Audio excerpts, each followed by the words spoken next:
പ്രിയപ്പെട്ട ഉദ്യോഗാർത്ഥികൾക്ക് എഴുത്താണി യൂട്യൂബ് ചാനലിലേക്ക് സ്വാഗതം.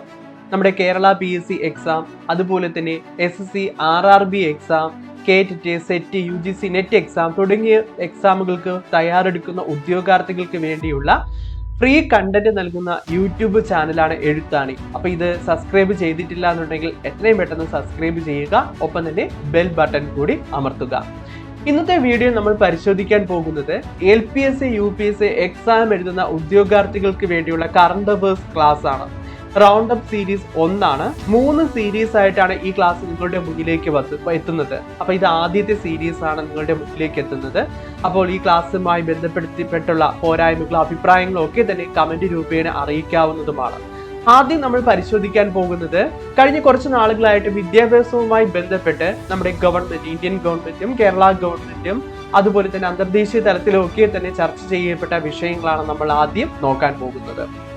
എഡ്യൂക്കേഷൻ എന്ന ഹെഡിങ്ങോട് കൂടിയാണ് ആദ്യം നമ്മൾ ചർച്ച ചെയ്യാൻ പോകുന്നത്.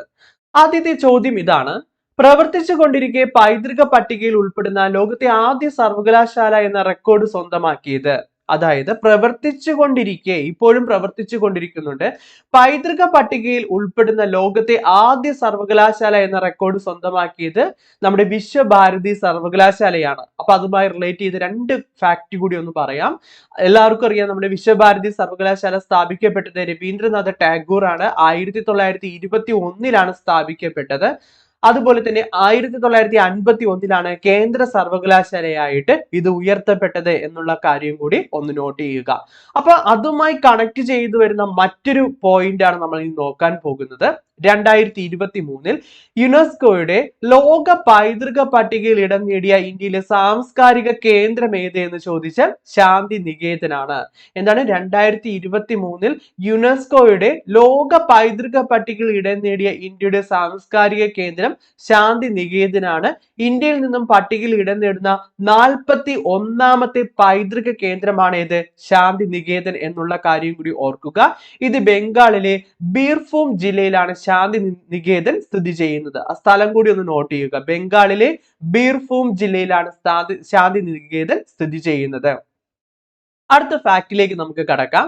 അടുത്ത ഫാക്ട് നമ്മുടെ കേരളവുമായി ബന്ധപ്പെട്ട് വരുന്ന കറണ്ട് അഫയേഴ്സ് ആണ് നമ്മൾ നോക്കാൻ പോകുന്നത്. വിദ്യാഭ്യാസത്തിന് വേണ്ടി അല്ലെങ്കിൽ വിദ്യാഭ്യാസവുമായി കുട്ടികളുമായി ബന്ധപ്പെട്ട് കേരള ഗവൺമെന്റ് നടപ്പിലാക്കപ്പെട്ട പദ്ധതികളും മറ്റു കാര്യങ്ങളും ഒക്കെയാണ് നമ്മൾ നോക്കാൻ പോകുന്നത്. ഇതിൽ ആദ്യമായിട്ട് ലഹരിയുമായി ബന്ധപ്പെട്ട് നിൽക്കുന്ന കേരള ഗവൺമെന്റ് പദ്ധതിയാണ്. അതായത് ലഹരിക്കെതിരായ പോരാട്ടത്തിൽ വിദ്യാർത്ഥികളെ പ്രാപ്തരാക്കാൻ ലക്ഷ്യമിട്ട് പ്രത്യേക പാഠ്യപദ്ധതി തയ്യാറാക്കുന്ന സംസ്ഥാനം എന്ന ബഹുമതി ആർക്കാണ്? കേരള. പാഠ്യപദ്ധതി കരിക്കുലത്തിൽ തന്നെ ലഹരിക്കെതിരായ പോരാട്ടത്തെ കുറിച്ച് പരാമർശിക്കുന്നുണ്ട്, അല്ലെങ്കിൽ ലഹരിക്കെതിരായിട്ടുള്ള കാര്യങ്ങൾ കരിക്കുലത്തിൽ തന്നെ ഉൾപ്പെടുത്തിയ ഇന്ത്യയിലെ ആദ്യ സംസ്ഥാനം എന്ന ബഹുമതി ആർക്ക് ലഭിക്കപ്പെട്ടോ? കേരളത്തിന് ലഭിക്കപ്പെട്ടോ. അതുപോലെ തന്നെ കേരളവുമായി ബന്ധപ്പെട്ട് നിൽക്കുന്ന മറ്റൊരു ഫാക്ട് ആണ്, അംഗൻവാടികൾ കാർബൺ വിമുക്തമാക്കുന്ന പദ്ധതി രാജ്യത്ത് ആദ്യമായിട്ട് നടപ്പിലാക്കപ്പെട്ട സംസ്ഥാനം ഏതെന്ന് ചോദിച്ചാലും കേരളമാണ്. അംഗൻവാടികൾ കാർബൺ വിമുക്തമാക്കുന്ന പദ്ധതി രാജ്യത്ത് ആദ്യമായി നടപ്പിലാക്കുന്ന സംസ്ഥാനം ഏതാണ്? കേരളമാണ്. അതുപോലെ തന്നെ വിദ്യാർത്ഥികളുടെ പലവിധ പ്രശ്നങ്ങൾ പരിഹരിക്കാൻ സ്വാശ്രയ സ്ഥാപനങ്ങളടക്കം എല്ലാ അഫിലിയേറ്റഡ് കോളേജുകളിലും സർവകലാശാല പഠന വിഭാഗങ്ങളിലും വിദ്യാർത്ഥി പരാതി പരിഹാര സെൽ രൂപീകരിക്കാൻ തീരുമാനിക്കപ്പെട്ട സംസ്ഥാനം ഏതെന്ന് ചോദിച്ചാലും കേരളമാണ്. അപ്പൊ കേരളവുമായി ബന്ധപ്പെട്ട് നിൽക്കുന്ന 3 ഫാക്ടുകളാണ് നമ്മൾ നോക്കിയത്. ഒന്ന്, പാഠ്യപദ്ധതിയിൽ ലഹരിക്കെതിരായിട്ടുള്ള വിദ്യാർത്ഥികളെ അവയർനെസ് നൽകുന്ന കാര്യങ്ങൾ ഉൾപ്പെടുത്തിക്കൊണ്ട് വന്നു. രണ്ടാമത്, അംഗൻവാടി കാർബൺ വിമുക്തമാക്കുന്ന കാര്യം രാജ്യത്ത് ആദ്യമായി നടപ്പിലാക്കപ്പെട്ടത് സംസ്ഥാനം കേരളമാണ്. മറ്റൊന്ന്, വിദ്യാർത്ഥികളുടെ പലവിധ പ്രശ്നങ്ങൾ പരിഹരിക്കാൻ സ്വാശ്രയ സ്ഥാപനങ്ങളടക്കം എല്ലാ അഫിലിയേറ്റഡ് കോളേജുകളിലും സർവകലാശാല പഠന വിഭാഗങ്ങളിലും വിദ്യാർത്ഥി പരിഹാര സെല്ല് രൂപീകരിക്കാൻ തീരുമാനിക്കപ്പെട്ട സംസ്ഥാനം ഏതെന്ന് ചോദിച്ചാൽ അതും കേരളമാണ്. അടുത്തതിലേക്ക് നമുക്കൊന്ന് കടക്കാം. ലിംഗവ്യത്യാസമില്ലാതെ എല്ലാ അധ്യാപകരെയും ടീച്ചർ എന്ന് അഭിസംബോധന ചെയ്യണമെന്ന് ഉത്തരവിട്ടത് നമ്മുടെ കേരള ബാലാവകാശ കമ്മീഷനാണ്. ലിംഗവ്യത്യാസമില്ലാതെ എല്ലാ അധ്യാപകരെയും ടീച്ചർ എന്ന് അഭിസംബോധന ചെയ്യണമെന്ന് ഉത്തരവിട്ടത് ആരായിരുന്നു? നമ്മുടെ കേരള ബാലാവകാശ കമ്മീഷനാണ്. അടുത്തത് സമഗ്ര ശിക്ഷ കേരളയും പൊതുവിദ്യാഭ്യാസ വകുപ്പും ചേർന്ന് നടത്തിയ കുട്ടികളുടെ ദേശീയ കാലാവസ്ഥാ കോൺക്ലേവിന് വേദിയായ ജില്ല. കുട്ടികളുടെ ദേശീയ കാലാവസ്ഥാ കോൺക്ലേവിന് വേദിയായ ജില്ല ആരൊക്കെ ചേർന്നാണ് നടപ്പിലാക്കപ്പെട്ടത്? സമഗ്ര ശിക്ഷ കേരളയും പൊതുവിദ്യാഭ്യാസ വകുപ്പും ചേർന്നായിരുന്നു ഇത് നടപ്പിലാക്കപ്പെട്ടത്. എവിടെയായിരുന്നു? തിരുവനന്തപുരത്തായിരുന്നു കുട്ടികളുടെ ദേശീയ കാലാവസ്ഥാ കോൺക്ലേവിന് വേദിയാകപ്പെട്ടത്. അപ്പൊ അതുമായി റിലേറ്റ് ചെയ്ത് രണ്ട് കാര്യങ്ങൾ നമുക്ക് നോക്കേണ്ടത്. സമഗ്ര ശിക്ഷ കേരളയെ കുറിച്ച് നമുക്ക് നോക്കേണ്ടതായിട്ടുണ്ട്. അതിന് മുമ്പായിട്ട് ഒരു കാര്യം കൂടി പറയുന്നു. പൊതുവിദ്യാഭ്യാസ സംരക്ഷണ യജ്ഞം നിങ്ങൾ എല്ലാവരും കേട്ടിട്ടുള്ളതാണ്. വളരെ ഇമ്പോർട്ടന്റ് ആയ ഒരു യജ്ഞം, ഒബ്ജക്റ്റീവ്, ഗവൺമെന്റിന്റെ ഏറ്റവും വലിയൊരു പ്രോജക്റ്റ് തന്നെയായിരുന്നു. വിദ്യാഭ്യാസ മേഖലയുമായി ബന്ധപ്പെട്ട് നമ്മുടെ കേരള ഗവൺമെന്റിന്റെ ഏറ്റവും വലിയൊരു പ്രോജക്റ്റ് ആയിരുന്നു പൊതുവിദ്യാഭ്യാസ സംരക്ഷണ യജ്ഞം. അപ്പൊ അതെന്താണ് എന്നുള്ളതാണ് നമ്മൾ നോക്കാൻ പോകുന്നത്. ഈ പൊതുവിദ്യാഭ്യാസ സംരക്ഷണ യജ്ഞം നവകേരള മിഷന്റെ ഭാഗമായിട്ടായിരുന്നു നടപ്പിലാക്കപ്പെട്ടത്. പൊതുവിദ്യാഭ്യാസ സംരക്ഷണ യജ്ഞം നവകേരള മിഷന്റെ ഭാഗമായിട്ടാണ് നടപ്പിലാക്കപ്പെട്ടത്. വിദ്യാഭ്യാസ സ്ഥാപനങ്ങളെ ശക്തിപ്പെടുത്തുക, സ്കൂളുകളെ രാജ്യാന്തര നിലവാരത്തിലേക്ക് ഉയർത്തുക. ഈ രണ്ട് ഫാക്ട് വളരെ പ്രധാനപ്പെട്ടതാണ്. താഴെ തന്നിട്ടുള്ളവയിൽ പൊതുവിദ്യാഭ്യാസ സംരക്ഷണ യജ്ഞവുമായി ബന്ധപ്പെടാത്തത് ഏത്, അല്ലെങ്കിൽ ശരിയല്ലാത്ത പ്രസ്താവന ഏതെന്നൊക്കെ ചോദിക്കാം. അപ്പൊ ശരിയായിട്ടുള്ള പ്രസ്താവന ഏതാണ്? ഇത് നവകേരള മിഷന്റെ ഭാഗമായിട്ടാണ് പൊതുവിദ്യാഭ്യാസ സംരക്ഷണ യജ്ഞം കേരള ഗവൺമെന്റ് നടപ്പിലാക്കപ്പെട്ടത്. വിദ്യാഭ്യാസ സ്ഥാപനങ്ങളെ ശക്തിപ്പെടുത്തുക എന്നതായിരുന്നു ഇതിന്റെ മറ്റൊരു ഒബ്ജക്റ്റീവ്. അതുപോലെ തന്നെ നമ്മുടെ വിദ്യാഭ്യാസ സ്ഥാപനങ്ങളെ രാജ്യാന്തര നിലവാരത്തിലേക്ക് ഉയർത്തുക എന്ന ലക്ഷ്യം ഏതിനുണ്ടായിരുന്നു? കേരള സർക്കാരിന്റെ പൊതുവിദ്യാഭ്യാസ സംരക്ഷണ യജ്ഞത്തിനുണ്ടായിരുന്നു. ഇതിനിടയിൽ 3 ഫാക്ടുകളുണ്ട്. ഈ 3 ഫാക്ടുകൾ മറക്കരുത്, വളരെ പ്രധാനപ്പെട്ടതാണ്. അപ്പം ഇതാണ് പൊതുവിദ്യാഭ്യാസ സംരക്ഷണ യജ്ഞം. ഇത് എന്നാണ് നടപ്പിലാക്കപ്പെട്ടത്? 2017 പൊതുവിദ്യാഭ്യാസ സംരക്ഷണ യജ്ഞം കേരള ഗവൺമെന്റ് നടപ്പിലാക്കപ്പെട്ടത്. ഇതിന്റെ മുദ്രാവാക്യവും വളരെ പ്രധാനപ്പെട്ടതാണ്. പൊതുവിദ്യാലയങ്ങളെ മികവിന്റെ കേന്ദ്രങ്ങളാക്കുക എന്നതായിരുന്നു പൊതുവിദ്യാഭ്യാസ സംരക്ഷണ യജ്ഞത്തിന്റെ മുദ്രാവാക്യമായിട്ട് പറയാം. അപ്പൊ ഇതിന്റെ മുദ്രാവാക്യം ഏതിന്റെ മുദ്രാവാക്യമാണ്? പൊതുവിദ്യാലയങ്ങളെ മികവിന്റെ കേന്ദ്രങ്ങളാക്കുക എന്നത് കേരള ഗവൺമെന്റിന്റെ ഏത് പദ്ധതിയുടെ ഒബ്ജക്റ്റീവ് ആയിരുന്നു, മുദ്രാവാക്യമായിരുന്നു എന്ന് ചോദിച്ചാൽ അത് പൊതുവിദ്യാഭ്യാസ സംരക്ഷണ യജ്ഞവുമായി ബന്ധപ്പെട്ട് നിൽക്കുന്നു. ആ പോയിന്റ് ഓർക്കുക. പൊതുവിദ്യാലയങ്ങളെ മികവിന്റെ കേന്ദ്രങ്ങളാക്കുക എന്നത് ഏത് യജ്ഞത്തിന്റെ, ഏത് പദ്ധതിയുടെ മുദ്രാവാക്യമാണ്? പൊതുവിദ്യാഭ്യാസ സംരക്ഷണ യജ്ഞത്തിന്റെ മുദ്രാവാക്യമാകുന്നു. നമ്മൾ നേരത്തെ കണ്ടു സമഗ്ര ശിക്ഷ കേരളത്തെ കുറിച്ച് പറഞ്ഞു. എന്താണ് സമഗ്ര ശിക്ഷ കേരളം എന്നുകൂടി നമുക്കൊന്ന് നോക്കിയിട്ട് പോകാം. പ്രീ സ്കൂൾ മുതൽ ഹയർ സെക്കൻഡറി വരെ ഒരു കുടക്കീഴിലാക്കി വിദ്യാഭ്യാസത്തിന്റെ ഗുണമേന്മ വർദ്ധിപ്പിക്കാൻ 2018 ആരംഭിക്കപ്പെട്ട പദ്ധതിയാണ് സമഗ്ര ശിക്ഷ കേരള. അപ്പൊ സമഗ്ര ശിക്ഷ കേരളവുമായി ഓർക്കേണ്ടത്, സമഗ്ര ശിക്ഷ കേരള ഫോക്കസ് ചെയ്തിരിക്കുന്നത് ഏത് മുതൽ ഏത് വരെയാണ്, ഏത് ക്ലാസ് മുതൽ ഏത് വരെയാകുന്നു എന്നുള്ളത് ചോദിക്കാം. പലരും തെറ്റിക്കും. 1ാം ക്ലാസ് മുതൽ 10ാം ക്ലാസ് വരെ ക്വസ്റ്റ്യൻ പേപ്പറിൽ കാണും. അതുപോലെ തന്നെ 1ാം ക്ലാസ് മുതൽ 12ാം ക്ലാസ് വരെ എന്ന് കാണും. പക്ഷെ ഓർക്കേണ്ടത് സമഗ്ര ശിക്ഷ കേരള ഫോക്കസ് ചെയ്തിരിക്കുന്നത് പ്രീ സ്കൂൾ മുതൽ ഹയർ സെക്കൻഡറി വരെ ഒരു കുടക്കീഴിലാക്കി വിദ്യാഭ്യാസത്തിന്റെ ഒരു കുടക്കീഴിൽ കൊണ്ടുവരിക. എവിടെ മുതൽ എവിടം വരെയാണ്? പ്രീ സ്കൂൾ മുതൽ അതുപോലെ തന്നെ ഹയർ സെക്കൻഡറി വരെ ഒരു കുടക്കീഴിൽ കൊണ്ടുവരിക. വിദ്യാഭ്യാസത്തിന്റെ ഗുണമേന്മ വർദ്ധിപ്പിക്കുക എന്നതാണ് ഇതിന്റെ മറ്റൊരു ഒബ്ജക്റ്റീവ് ആയിട്ട് പറയാൻ കഴിയുന്നത്. 2018 സമഗ്ര ശിക്ഷ കേരളം നടപ്പിലാക്കപ്പെട്ടത്. അപ്പൊ സമഗ്ര ശിക്ഷ കേരളം പ്രീ സ്കൂൾ മുതൽ ഹയർ സെക്കൻഡറി വരെ ഒരു കുടക്കീഴിലാക്കി വിദ്യാഭ്യാസത്തിന്റെ ഗുണമേന്മ വർദ്ധിപ്പിക്കുക എന്ന ലക്ഷ്യത്തോടു കൂടി കേരള ഗവൺമെന്റ് നടപ്പിലാക്കപ്പെട്ട പ്രോജക്റ്റ് ആണ് സമഗ്ര ശിക്ഷ കേരള. 2018 നടപ്പിലാക്കപ്പെട്ടത്. 2 ഗവൺമെന്റിന്റെ പ്രോജക്റ്റുകൾ ലയിപ്പിച്ചാണ് സമഗ്ര ശിക്ഷ കേരളം എന്ന് പറയുന്ന പ്രോജക്റ്റ് ഗവൺമെന്റ് ഇംപ്ലിമെന്റ് ചെയ്തത്. നമ്മുടെ സ്റ്റേറ്റ് ഗവൺമെന്റ് ഇംപ്ലിമെന്റ് ചെയ്തത് ഏതൊക്കെയാകുന്നു? സർവശിക്ഷ അഭിയാനും രാഷ്ട്രീയ മാധ്യമിക് ശിക്ഷ അഭിയാനും കൂടി ലയിപ്പിച്ചായിരുന്നു ഈ പ്രോജക്റ്റ് നടപ്പിലാക്കപ്പെട്ടത്. സർവശിക്ഷ അഭിയാനും രാഷ്ട്രീയ മാധ്യമിക് ശിക്ഷ അഭിയാനും കൂടി ലയിപ്പിച്ചായിരുന്നു ഈ പ്രോജക്റ്റ് നടപ്പിലാക്കപ്പെട്ടത്. അതായത് SSA നിങ്ങൾ കേട്ടിട്ടുണ്ടായിരിക്കും, RMSA, ഈ രണ്ട് പ്രോജക്റ്റ് കൂടി ക്ലബ് ചെയ്താണ് ഗവൺമെന്റ് 2018 സമഗ്ര ശിക്ഷ കേരളം എന്ന് പറയുന്ന പ്രോജക്റ്റ് നടപ്പിലാക്കപ്പെട്ടത്. അപ്പോൾ എന്താണ് SSA എന്നുള്ളത് കുറഞ്ഞ ചുരുങ്ങിയ വേർഡ് കൊണ്ട് നമുക്ക് പഠിച്ചിട്ട് പോകേണ്ടതായിട്ടുണ്ട്. SSA 2000 സ്റ്റാർട്ട് ചെയ്തത്. നമ്മുടെ ക്വസ്റ്റ്യൻ പേപ്പറുകൾ പരിശോധിക്കുമ്പോൾ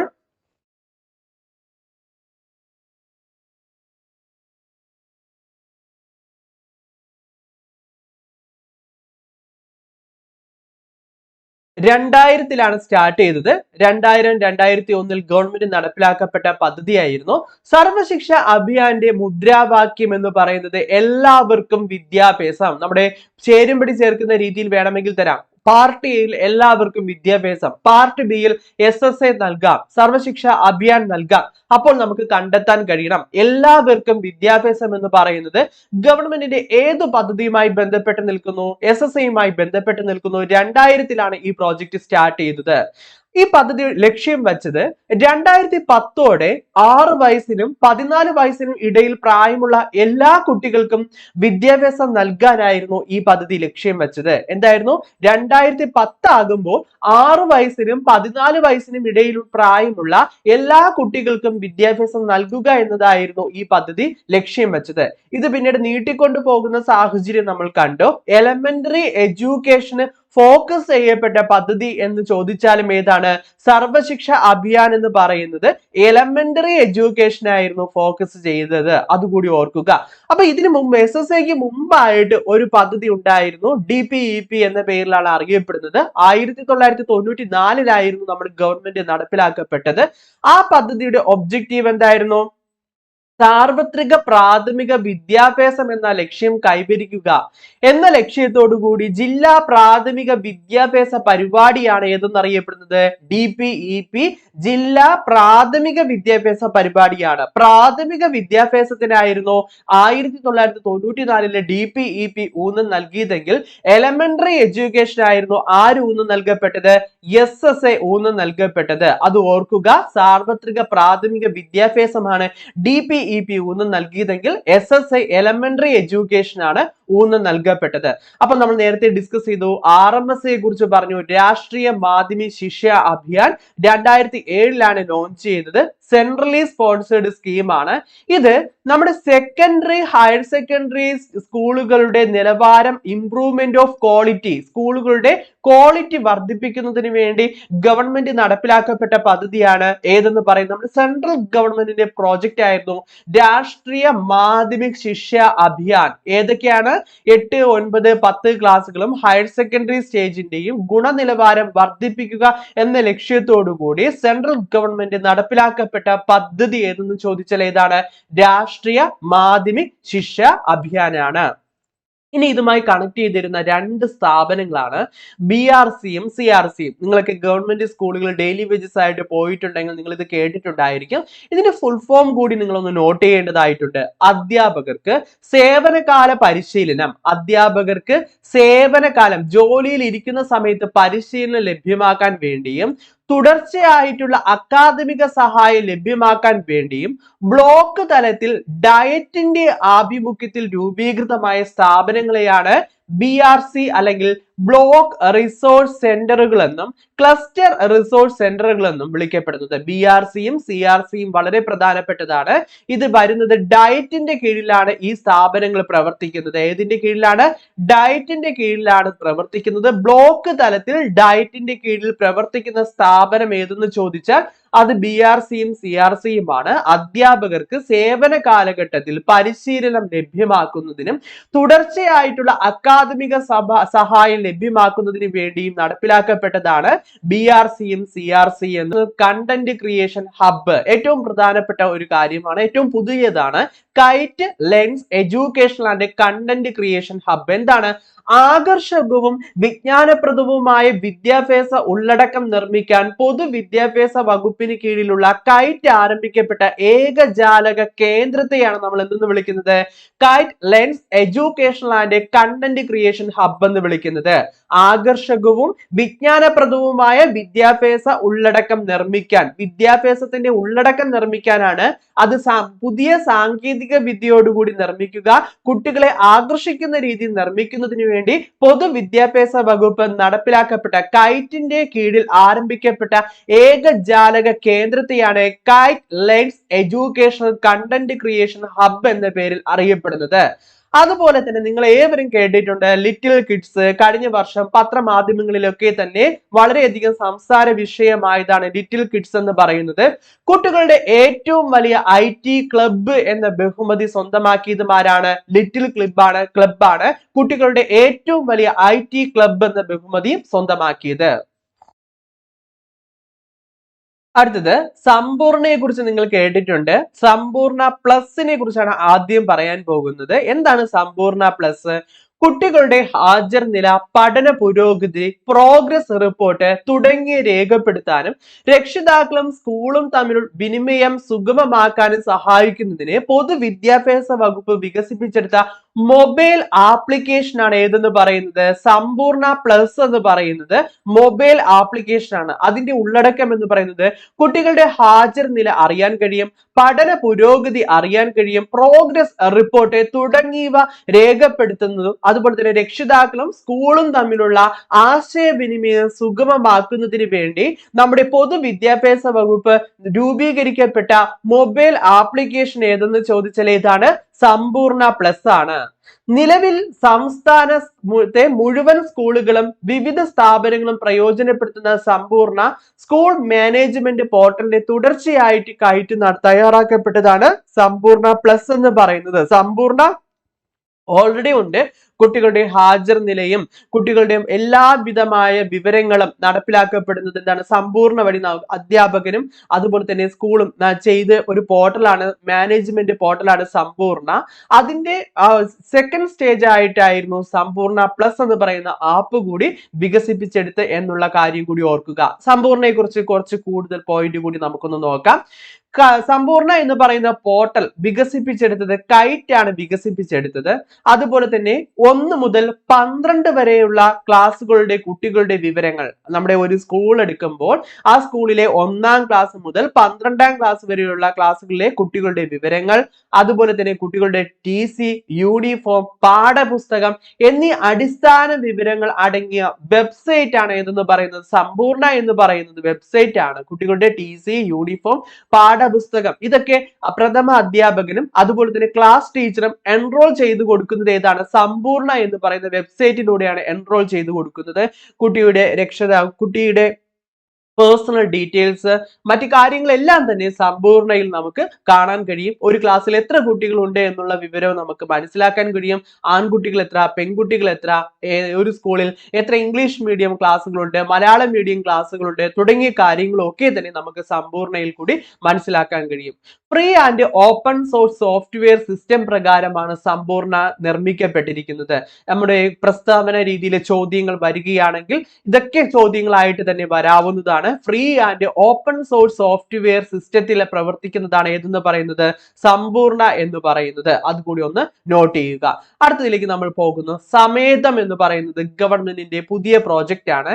കേരളത്തിലെ LP, UP, ഹൈസ്കൂൾ, സർക്കാർ തലത്തിലെയും എയ്ഡഡ് സ്കൂളിലെയും ക്ലാസുകൾ, പ്രധാന അധ്യാപകൻ, മറ്റ് അധ്യാപകർ, മീഡിയം, വിജയ ശതമാനം തുടങ്ങിയ എല്ലാ വിവരങ്ങളും ലഭ്യമാക്കുന്ന വെബ്സൈറ്റ് ആണ് ഏതെന്ന് പറയുന്നത്? സമേതം എന്ന് പറയുന്നത് വെബ്സൈറ്റ് ആണ്. എന്താണ്? കുട്ടികളിലെയും നമ്മുടെ സർക്കാർ തലത്തിലെയും എയ്ഡഡ് സ്കൂളുകളിലെയും ക്ലാസുകൾ, ഓരോ സ്കൂളുകളെയും ക്ലാസുകൾ, അത് ഏതൊക്കെയുണ്ട്? Government സ്കൂളുമുണ്ട്, aided സ്കൂളുമുണ്ട്. അവിടുത്തെ പ്രധാന അധ്യാപകന്റെ വിവരം, മറ്റ് അധ്യാപകരുടെ വിവരം, സ്കൂളിലെ medium, English medium, Malayalam medium.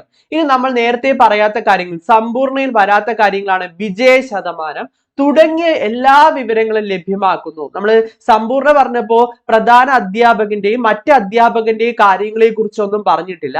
കുട്ടികളുടെ വിവരങ്ങളാണ് നമുക്ക് സമ്പൂർണ്ണയിൽ കാണാൻ കഴിഞ്ഞതെങ്കിൽ സ്കൂളുമായി ബന്ധപ്പെട്ടുള്ള മറ്റെല്ലാ വിവരങ്ങളും സമേതയിൽ ഉൾക്കൊള്ളിച്ചിരിക്കുന്നതായിട്ട് കാണാൻ കഴിയുന്നു. പ്രധാന അധ്യാപകന്റെ വിവരങ്ങൾ, മറ്റ് അധ്യാപകന്റെ വിവരങ്ങൾ, നേരത്തെ പറഞ്ഞതുപോലെ തന്നെ ഏതൊക്കെ ക്ലാസ്സുകളാണ്, ഇംഗ്ലീഷ് മീഡിയം എത്ര ഡിവിഷൻ ഉണ്ട്, മലയാളം മീഡിയം എത്ര ഡിവിഷൻ ഉണ്ട്, വിജയ ശതമാനം തുടങ്ങിയ എല്ലാ വിവരങ്ങളും ലഭ്യമാക്കുന്ന വെബ്സൈറ്റ് ആണ് ഏതെന്ന് പറയുന്നത് സമേതം എന്നാണ്. ഇത് വികസിപ്പിച്ചെടുത്തതും ഏതാണ്? കൈറ്റ് ആണ് വികസിപ്പിച്ചെടുത്തത്. ആ കൈറ്റിനെ കുറിച്ചൊന്ന് നോട്ട് ചെയ്തിരിക്കുക. അടുത്തത് ജോഗ്രഫിയുമായി ബന്ധപ്പെട്ട് നിൽക്കുന്ന കറണ്ട് അഫയേഴ്സ് ആണ്. നമുക്കറിയാം നമ്മുടെ സിലബസിൽ ഓരോ ടോപ്പിക് അല്ലെങ്കിൽ ഓരോ സിലബസിലെ ഓരോ ഭാഗങ്ങളിൽ നിന്നും കറണ്ട് അഫയേഴ്സ് ഉണ്ട്. അല്ലെ, ജോഗ്രഫിയുടെ പ്രധാനപ്പെട്ട കറണ്ട് അഫയേഴ്സ് കൂടി ഇന്നത്തെ ഈ ക്ലാസ്സിൽ നമ്മൾ നോക്കുകയാണ്. 2023 ഉത്തരവാദിത്ത ടൂറിസം ഗ്ലോബൽ അവാർഡ് കരസ്ഥമാക്കിയത് കേരള ടൂറിസമാണ്. 2023 ഉത്തരവാദിത്ത ടൂറിസം ഗ്ലോബൽ അവാർഡ് കരസ്ഥമാക്കപ്പെട്ടത്. ടൂറിസം മേഖലയിൽ പ്രാദേശിക കരകൗശല ഉൽപ്പന്നങ്ങളും തനത് ഭക്ഷണവും ഉറപ്പാക്കുന്ന പ്രവർത്തനങ്ങൾക്കാണ് ഈ അവാർഡ് ലഭിക്കപ്പെട്ടത്.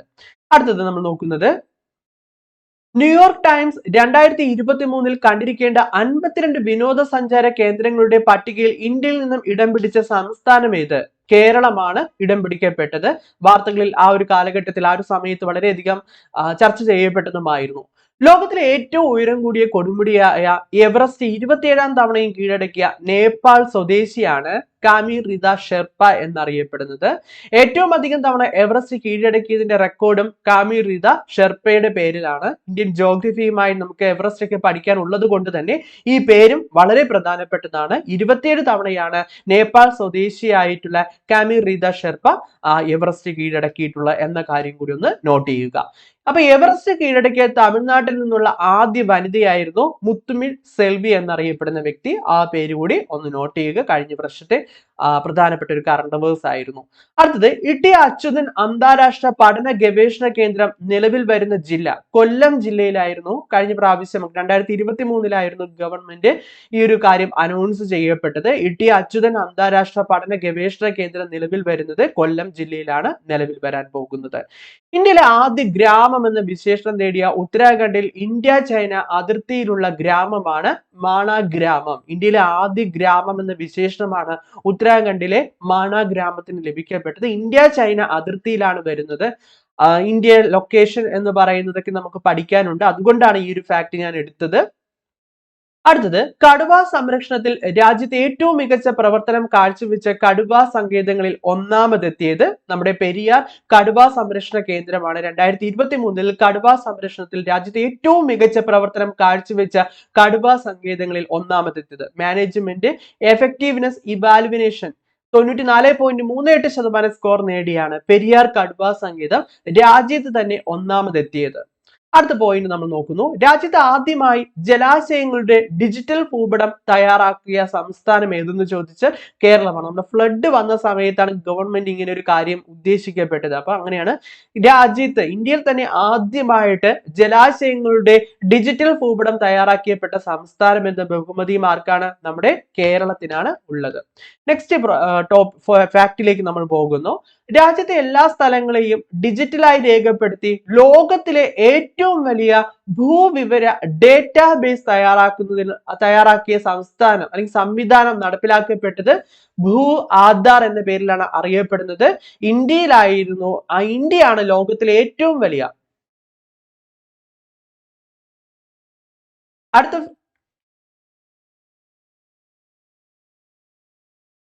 അടുത്ത ഫാക്ടിലേക്ക് നമ്മൾ പോകുന്നു.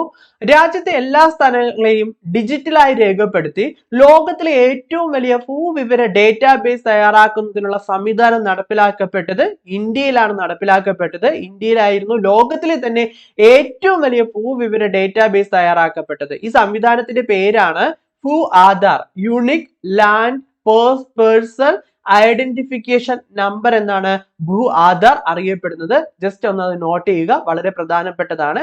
കഴിഞ്ഞ വർഷത്തെ കറണ്ട് അഫയേഴ്സ് ആയിട്ട് നമുക്ക് പറയാൻ കഴിയുന്നതാണ്. അടുത്തത് രാജസ്ഥാനിൽ നിലവിൽ വന്ന കടുവ സംരക്ഷണ കേന്ദ്രമാണ് ധോൾപൂർ കരൗലി കടുവ സംരക്ഷണ കേന്ദ്രം.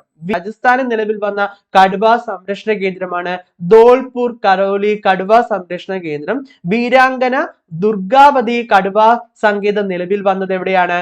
മധ്യപ്രദേശിലാണ് നിലവിൽ വന്നത്. തെറ്റിക്കരുത്, ഓർക്കുക, കറണ്ട് അഫയേഴ്സിലാണ്. അടുത്തത് ആസാമുമായി ബന്ധപ്പെട്ടുള്ള രണ്ട് കറണ്ട് അഫയേഴ്സ് ആണ് നമ്മൾ നോക്കുന്നത്. മാക് ബിഹു കൊയ്ത്തുത്സവം. ബിഹു എന്ന് പറയുന്ന കൊയ്ത്തുത്സവം നമ്മൾ കേട്ടിട്ടുണ്ട്, പക്ഷെ അതിന് മുന്നിൽ ഒരു പേര് കൂടി ചേർത്തു. മാക് ബിഹു കൊയ്ത്തുത്സവം നടക്കുന്ന സംസ്ഥാനമാണ് ആസാം. ആദ്യ ബോഡോലാൻഡ് അന്താരാഷ്ട്ര വിജ്ഞാന ഉത്സവം ആരംഭിച്ചതും ഏതാണ്? ആസാമാണ്. അപ്പൊ ആസാമുമായി ബന്ധപ്പെട്ട് ജോഗ്രഫിക്കലി നോക്കുമ്പോൾ രണ്ട് കാര്യങ്ങളാണ് നമുക്കുള്ളത്. മാക് ബിഹു കൊയ്ത്തുത്സവം, ആദ്യ ബോഡോലാൻഡ് അന്താരാഷ്ട്ര വിജ്ഞാന ഉത്സവം ആരംഭിച്ചത് ആസാമാണ്. ഏഷ്യയിലെ തന്നെ ആദ്യ ഫ്ലോട്ടിംഗ് ഫെസ്റ്റിവൽ നടന്നത് എവിടെയാണ്? മധ്യപ്രദേശിലെ ഗാന്ധി സാഗറിലായിരുന്നു. ഏഷ്യയിലെ തന്നെ ആദ്യ ഫ്ലോട്ടിംഗ് ഫെസ്റ്റിവലിന് വേദിയായത് മധ്യപ്രദേശിലാണ് വേദിയാകപ്പെട്ടത്. അടുത്തത് തമിഴ്നാട്ടിൽ നിലവിൽ വന്ന പുതിയ വന്യജീവി സങ്കേതമാണ് തന്തൈ പെരിയാർ വന്യജീവി സങ്കേതം. നമ്മുടെ പെരിയാർ വന്യജീവി സങ്കേതം എല്ലാവർക്കും അറിയാം, അതിന് മുന്നിൽ തന്തൈ എന്നൊരു പേര് കൂടി കൊടുത്താൽ മതി. തന്തൈ പെരിയാർ വന്യജീവി സങ്കേതം നിലവിൽ വന്നത് നമ്മുടെ തൊട്ടടുത്ത സ്റ്റേറ്റ് ആയ തമിഴ്നാടാണ്. തമിഴ്നാട്ടിലെ 18ാമത് വന്യജീവി സങ്കേതമാണ് തന്തൈ പെരിയാർ വന്യജീവി സങ്കേതം എന്നുള്ള കാര്യം കൂടി ഓർക്കുക. അടുത്തത് ദേശീയ പ്രാധാന്യമുള്ള സ്മാരകമായി കേന്ദ്ര സർക്കാർ പ്രഖ്യാപിച്ച തുംഗനാഥ് സ്ഥിതി ചെയ്യുന്ന സംസ്ഥാനം ഉത്തരാഖണ്ഡ് ആണ്. അതുപോലെ തന്നെ ഇന്ത്യയിലെ ആദ്യ സോളാർ നഗരം എന്നുള്ള പ്രത്യേകത അല്ലെങ്കിൽ ആ ഒരു സവിശേഷത ലഭിക്കപ്പെട്ടത് മധ്യപ്രദേശിലെ സാഞ്ചിക്കാണ്. ഇന്ത്യയിലെ ആദ്യ സോളാർ നഗരം എന്നുള്ള സവിശേഷത കൂടി ലഭിക്കപ്പെട്ടു. അപ്പൊ ദേശീയ പ്രാധാന്യമുള്ള സ്മാരകമായി കേന്ദ്ര സർക്കാർ പ്രഖ്യാപിക്കപ്പെട്ട തുംഗനാഥ് സ്ഥിതി ചെയ്യുന്നത് എവിടെയാണ്? ഉത്തരാഖണ്ഡിലാണ് സ്ഥിതി ചെയ്യപ്പെടുന്നത്. ഉത്തർപ്രദേശിന്റെ സംസ്ഥാന ജലജീവിയായി തെരഞ്ഞെടുക്കപ്പെട്ടത് ഗംഗ ഡോൾഫിൻ. ഗുജറാത്തിന്റെ സംസ്ഥാന മത്സ്യമായി തെരഞ്ഞെടുക്കപ്പെട്ടത് ഗോൾ. മഹാരാഷ്ട്രയിലെ സംസ്ഥാന മത്സ്യമായി തെരഞ്ഞെടുക്കപ്പെട്ടത് വെള്ള ആവോലി, സിൽവർ പോംഫൈറ്റ് എന്ന പേരിലും അറിയപ്പെടുന്നുണ്ട്. ഈ മത്സ്യങ്ങളെ കുറിച്ച് ഒന്ന് നോട്ട് ചെയ്യുക. കഴിഞ്ഞ വർഷമാണ് ഇവരുടെ നമ്മുടെ സംസ്ഥാന മത്സ്യമായി ഗുജറാത്ത് ഗോളിനെയും മഹാരാഷ്ട്രയുടെ സംസ്ഥാന മത്സ്യമായിട്ട് വെള്ള ആവോലി അല്ലെങ്കിൽ സിൽവർ പോംഫ്രൈറ്റിനെയും തെരഞ്ഞെടുക്കപ്പെട്ടത്. അപ്പൊ തെറ്റിക്കരുത്, ഇത് കഴിഞ്ഞ വർഷവുമായി ബന്ധപ്പെട്ട് നിൽക്കുന്നു. അതുപോലെ തന്നെ ഉത്തർപ്രദേശിലെ സംസ്ഥാന ജലജീവി ഗംഗ ഡോൾഫിൻ എന്നുള്ള കാര്യം കൂടി ഓർക്കുക. അടുത്തത് 2023 മാർച്ചിൽ ഇന്ത്യയും ചൈനയും തമ്മിലുള്ള രാജ്യാന്തര അതിർത്തിയായി മൻമോഹൻ രേഖ അംഗീകരിച്ച് പ്രമേയം പാസ്സാക്കപ്പെട്ട രാജ്യം അമേരിക്കയാണ്. നമുക്കറിയാം ഇന്ത്യയും ചൈനയും തമ്മിൽ അവിടെ അതിർത്തി സംഘർഷവുമായി ബന്ധപ്പെട്ടുള്ള വിഷയങ്ങളൊക്കെ നടക്കുന്ന സമയമായിരുന്നു കഴിഞ്ഞ വർഷം. ഈ ഒരു സമയത്തായിരുന്നു മൻമോഹൻ രേഖ അന്താരാഷ്ട്ര അതിർത്തി രേഖയായി പ്രമേയം പാസ്സാക്കപ്പെട്ട രാജ്യം അമേരിക്കയാണ്. ആ പോയിന്റ് ഒന്ന് ഓർക്കുക. ഇന്ത്യ ലൊക്കേഷൻ നമുക്ക് പഠിക്കാനുണ്ട്, അതുകൊണ്ടാണ്. തമിഴ്നാട്ടിലെ ആദ്യ വനിതാ പാപ്പാൻ എന്ന പേര് സ്വന്തമാക്കപ്പെട്ടത് വെള്ളിയാണ്. മുതുമല തെപ്പക്കാട് ആന സങ്കേതത്തിലെ രഘു, ബൊമ്മി എന്നീ കുട്ടിയാനകളെ കഴിഞ്ഞ 5 വർഷമായി പരിപാലിച്ചു വന്ന ദമ്പതിമാരാണ് ബൊമ്മി വെള്ളിയും. ഇവർക്കാണ് ഈ ഒരു ബഹുമതി ലഭിക്കപ്പെട്ടത്. ഈ ഒരു വാർത്തയുടെ പശ്ചാത്തലത്തിൽ മറ്റൊരു കാര്യം കൂടി നമുക്കൊന്ന് നോട്ട് ചെയ്യാനുണ്ട്. ഇവരുടെ ജീവിതത്തെ ആസ്പദമാക്കിയാണ് കാർത്തികി ഗോൺസൽവസും ഗുനീത് മോങ്കോയും ചേർന്ന് ദ എലിഫന്റ് വിസ്പറേഴ്സ് എന്ന ഹ്രസ്വ ചിത്രം ഒരുക്കപ്പെട്ടത്. ഇതിന് വളരെ പ്രാധാന്യമുണ്ട്. മികച്ച ഡോക്യുമെന്ററി ഷോർട്ട് ഫിലിം വിഭാഗത്തിൽ ഓസ്കാർ പുരസ്കാരം 2023 ലഭിക്കപ്പെട്ട ഹ്രസ്വ ചിത്രമായിരുന്നു ദ എലിഫന്റ് വിസ്പറേഴ്സ്. നമ്മുടെ ജോഗ്രഫിയുമായി ബന്ധപ്പെട്ട് നിൽക്കുന്നു. ഇത് തയ്യാറാക്കപ്പെട്ടത് കാർത്തികി ഗോൺസൽവസും ഗുനീത് മോങ്കോയും ചേർന്നാണ് തയ്യാറാക്കപ്പെട്ടത്. നമ്മുടെ മുതുമല തെപ്പക്കാട് ആന സങ്കേതത്തിലെ രഘു, ബൊമ്മി എന്നീ കുട്ടി ആനകളെ കഴിഞ്ഞ 5 വർഷമായി പരിപാലിച്ചു വന്ന ദമ്പതിമാരാണ് ബൊമ്മനും വെള്ളിയും. ഇവരുടെ കഥയെ ആസ്പദമാക്കിയുള്ള ഹ്രസ്വ ചിത്രമായിരുന്നു ദ എലിഫന്റ് വിസ്പേഴ്സ് എന്ന് പറയുന്നത്. അതുകൊണ്ട് അത് വളരെ പ്രധാനപ്പെട്ടതാണ്. നമുക്ക് അവാർഡുകളെ കുറിച്ച് പഠിക്കാനുണ്ട്. നമുക്ക് അടുത്ത ഒരു സെക്ഷനിൽ അവാർഡുകളെ കുറിച്ച് നോക്കാം. കാണ്ടാമൃഗങ്ങളുടെ സംരക്ഷണത്തിനായി റൈനോ ടാസ്ക് ഫോഴ്സ് നിലവിൽ വരുന്ന ദേശീയ ഉദ്യാനമാണ് ബീഹാറിലെ വാൽമീകി ദേശീയ ഉദ്യാനം. കാണ്ടാമൃഗങ്ങളുടെ സംരക്ഷണത്തിനായി റൈനോ ടാസ്ക് ഫോഴ്സ് നിലവിൽ വരുന്ന ദേശീയ ഉദ്യാനം ഏതെന്ന് ചോദിച്ചാൽ ബീഹാറിലെ വാൽമീകി ദേശീയ ഉദ്യാനം. 2022 കടുവ സെൻസസ് പ്രകാരം ഇന്ത്യയിലെ ആകെ കടുവകളുടെ എണ്ണം 3167 ആണ്. ആ ഫാക്ട് ഒന്ന് നോട്ട് ചെയ്യുക. അടുത്തിടെ GI ടാഗ് ലഭിക്കുക കന്യാകുമാരി ജില്ലയിലെ ഉൽപ്പന്നമാണ് മട്ടി വാഴപ്പഴം. 2023 ഏപ്രിൽ ഭൗമ സൂചിക പദവി ലഭിച്ച തമിഴ്നാട്ടിൽ നിന്നുള്ള പഴവർഗമാണ് കമ്പത്തെ കറുത്ത മുന്തിരി എന്നറിയപ്പെടുന്നത്. അതുപോലെ തന്നെ ഭൗമ സൂചിക പദവി ലഭിച്ച തമിഴ്നാട് സംസ്ഥാനത്തിലെ മറ്റൊരു ഉൽപ്പന്നമാണ് മാനാമധുര മൺപാത്രങ്ങൾ. ഈ 3 കാര്യങ്ങളൊന്ന് നോട്ട് ചെയ്യുക. GI ടാഗ് ലഭിച്ച കന്യാകുമാരി ജില്ലയിലെ വാഴപ്പഴമാണ് വട്ടി വാഴപ്പഴം. കമ്പത്തെ കറുത്ത മുന്തിരി എന്ന് പറയുന്നത് ഭൗമസൂചിക പദവി ലഭിച്ച തമിഴ്നാട്ടിൽ നിന്നുള്ള പഴവർഗ്ഗമാണ്. ഭൗമസൂചിക പദവി ലഭിച്ച തമിഴ്നാട് സംസ്ഥാനത്തിന്റെ മറ്റൊരു ഉൽപ്പന്നമാണ് മാനാമധുര മൺപാത്രങ്ങൾ. ഭൗമസൂചിക പദവി ലഭിച്ച ഊട്ടിയിലെ പലഹാരമാണ് ഊട്ടി വർക്കി എന്ന പേരിൽ അറിയപ്പെടുന്നത്. ഇത് ഇത്രയും ഒന്ന് നോട്ട് ചെയ്യുക, വളരെ പ്രധാനപ്പെട്ടതാണ്. 2023 മാർച്ചിൽ നിലവിൽ വന്ന ഇന്ത്യ ബംഗ്ലാദേശ് സൗഹൃദ പൈപ്പ് ലൈനിന്റെ ആകെ ദൈർഘ്യം 131.5 കിലോമീറ്റർ ആണ്. ഇന്ത്യക്കും ബംഗ്ലാദേശിനും ഇടയിലുള്ള ആദ്യത്തെ cross border energy pipe line ആയിരുന്നു 131.5 കിലോമീറ്റർ ദൈർഘ്യമുള്ള ഇന്ത്യക്കും ബംഗ്ലാദേശിനും ഇടയിലുള്ള സൗഹൃദ പൈപ്പ് ലൈൻ. ഇന്ത്യയിലെ നുമാലിഗഡ് റിഫൈനറിനെയും ബംഗ്ലാദേശ് പെട്രോളിയം കോർപ്പറേഷന്റെ പർബതിപൂരിനെയും ബന്ധിപ്പിക്കുന്നതാണ് ഈ പൈപ്പ് ലൈൻ. ഏതൊക്കെ സ്ഥലങ്ങളെ തമ്മിൽ ബന്ധിപ്പിക്കുന്നു എന്നുള്ളത്, അല്ലെങ്കിൽ ഏതൊക്കെ റിഫൈനറിനെയും തമ്മിൽ ബന്ധിപ്പിക്കുന്നു എന്നുള്ള കാര്യം കൂടി ഓർക്കുക. ഇന്ത്യയിലെ ന്യൂമാലിഗഡ് റിഫൈനറിനെയും ബംഗ്ലാദേശിന്റെ പെട്രോളിയം കോർപ്പറേഷനും LPSC UPSC കറണ്ട് അഫയേഴ്സ് സീരീസിന്റെ റൗണ്ട് അപ്പ് സീരീസിന്റെ ഒന്നാമത്തെ ക്ലാസ് ആണ് നിങ്ങൾ ഇത് കണ്ടത്. ഇതിൽ നമുക്ക് എഡ്യൂക്കേഷനും ജോഗ്രഫിയുമായിരുന്നു പ്രധാനപ്പെട്ട ഫാക്ടുകളായിരുന്നു കറണ്ട് അഫയേഴ്സിൽ ഉൾക്കൊള്ളിച്ചത്.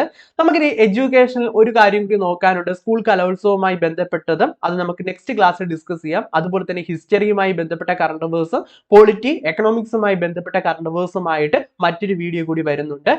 അതുപോലെ തന്നെ മൂന്നാമത്തെ വീഡിയോ നമ്മുടെ സയൻസ് റിലേറ്റഡ് കറണ്ട് അഫയേഴ്സും ഒപ്പം തന്നെ അവാർഡുകളും മലയാളത്തിന്റെ പുരസ്കാരങ്ങൾ കഴിഞ്ഞ തവണ ചോദിച്ചിരുന്നു, സ്പോർട്സ് തുടങ്ങിയ കാര്യങ്ങളെ ഉൾക്കൊള്ളിച്ചുകൊണ്ടുള്ള ഒരു കറണ്ട് അഫയേഴ്സ് വീഡിയോ കൂടി വരുന്നുണ്ട്.